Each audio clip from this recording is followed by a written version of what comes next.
سر کے بالوں پہ لگاتے ہیں سر کے بالوں کی شائننگ اور سر کے بالوں کی مضبوطی. بلکہ بعض حکماء نے تو یہ لکھا ہے کہ اگر آپ ہفتہ 10 دن اس کو استعمال کرو سر کے بالوں کے لیے تو بعد میں اگر پلاس سے بھی بال اکھاڑنے کی کوشش کرو تو نہیں کھڑیں گے.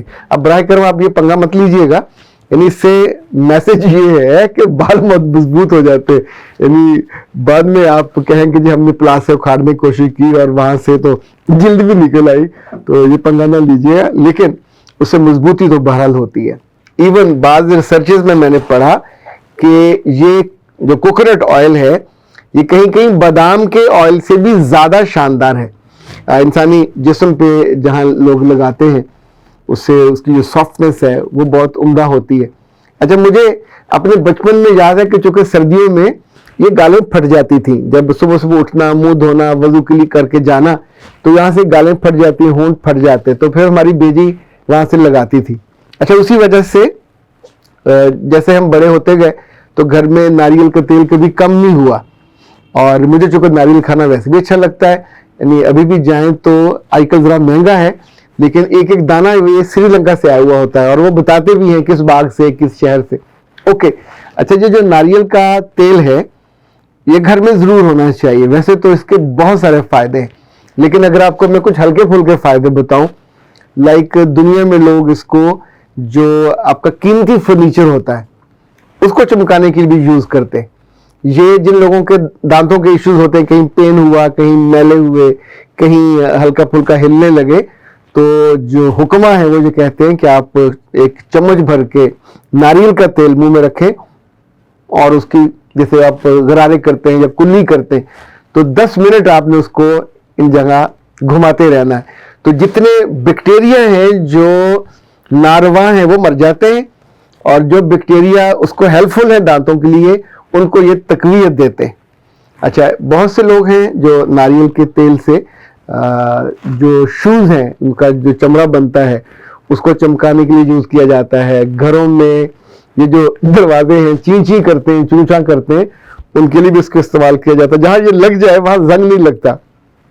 بعض جگہ تو میں نے اس کے ایسے ٹوٹکے بھی پڑھے, اب یہ بھی استعمال کر کے نہیں دیکھے پر میں نے پڑھے کہ جو پنکھوں پہ مٹی وٹی لگتی ہے سردیوں میں کھڑے ہوتے ہیں تو وہ برے لگتے ہیں, تو اگر ان کی نکروں پہ ایجز پہ لگا دیے جائے, آئی ڈونٹ نو یہ would it work or not, لیکن یہ جو کچھ لوگوں نے ظاہر ہے تجربہ کر کے دیکھا ہوگا تو انہوں نے اس کا کیا. لیکن ایک تجربہ تو آپ بھی کر کے دیکھ سکتے ہیں کہ انڈوں پہ اگر ایک ہلکی سی لیئر اس کی لگا دی جائے ناریل کے تیل کی تو اس کی جو آکسیجن ہے وہ باہر آنا بند ہو جاتی ہے. اور یہ چونکہ سائنسی ٹیکنیک ہے, آکسیجن نکلتی جائے گی تو خراب ہو جائیں گے, تو جب آکسیجن اندر سسٹین کرے گی تو 1 سال تک انڈے محفوظ رکھے جا سکتے. اور یہ بھی ظاہر ہے لوگوں نے تجربے کر کر کے اس کو دیکھا ہوگا تو ہی اتنے تیقن سے اور یقین سے وہ کہتے. لیکن سب سے جو بڑا فائدہ ہے, آپ کے بال شائن کریں گے, آپ کی جلد محفوظ رہے گی پھٹنے سے بھی. بیبی جیسے جلد ہوتی ہے اس پہ جو سیگنگ آتی ہے وہ نہیں آئے گی. اور ہاں, ایک بات یاد رکھیے گا, سردیوں میں جمیں گا یہ ضرور, تو یا تو آپ اپنی جو جسمانی حرارت ہے اس سے نارمل فٹافٹ یہ پگھل جاتا ہے. بعض لوگوں نے تو اس کو گاڑی کی خراشیں دور کرنے میں یوز کیا, اور کچھ لوگوں نے اس کو بیکنگ پاؤڈر کے ساتھ 1 چمچ وہ 1 چمچ وہ, تو جو کپڑوں کے داغ ہوتے ہیں ان کے لیے کیا. اور بعض لوگوں نے اس کو یعنی ناریل کے تیل کو یہ جو چنگن لگ جاتے ہیں کپڑوں پہ یا کارپیٹ پہ تو وہاں بھی تھوڑا سا لگانے سے ایک اچھا استعمال ہوا. اب آپ فوراً کسی برانڈ کا بھی لیجئے گا کیونکہ ہم اس میں کوئی اشتہار نہیں کر رہے, تو ناریل کا تیل آپ کے پاس ہونا چاہیے. اگر گرمیوں میں سردیوں میں جہاں بھی ناریل اویلیبل ہو, اپنے بچوں کو اور خود بھی مہینے میں 1 یا 2 دفعہ ناریل کا پانی ضرور پینا چاہیے. اگر کہیں سے ناریلی دستیاب ہو, ناریلی ہوتی ہے جو ناریل کے پیٹ میں سے یا اس کے سینے میں سے کاٹ کے پانی نکالا جاتا ہے, بہت اللہ نے وافر مقدار میں رکھا. آپ سوچیں نا, وہ میں نے جو منظر دیکھے ہیں, اگر اس کی شاخوں سے اتنا پانی نکل رہا ہے کہ وہ چھوٹی تقریباً 1 فٹ کی تھی وہ بھر گئی اور آدھی ڈرمی بھر گئی ایک پودے سے, تو ان سارے پودوں سے کتنا پانی نکلتا ہوگا.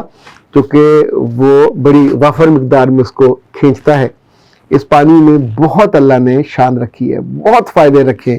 اسی طور پہ جو ناریل کی گری ہے, اور اس میں ہمارے ہاں تو چونکہ تازہ نہیں پہنچتا, ہم اس طرح نہیں سے پیتے.